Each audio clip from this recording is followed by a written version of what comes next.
Today in this video I'm showing you how to make flat and crispy waffles. I've added dulce de leche and Nutella. I've also made a waffle bowl and some waffle cones. Check out the thinness on these guys. Okay, ingredients you'll need 1 egg, some sugar, some hot water, some flour, plain flour that is, and melted butter.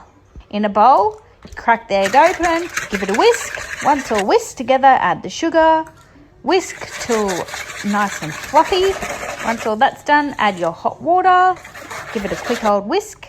Add your butter. Whisk till combined. Then you're going to add your flour and whisk. And you're going to set aside for half an hour. This is to let the gluten rest. Once all rested, then you're going to add 1/4 cup of cold water and whisk, because you want a thin consistency like so.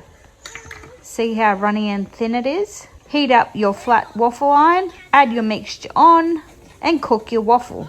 You could even make waffle tacos. How cool would that be? Okay, here is one that I've made before, and nice and thin. If you want to make waffle cones, you have to be nice and quick to make them. Check out the crunch. Yum. I also made my waffle cones and ice cream for the kids. Thanks for watching.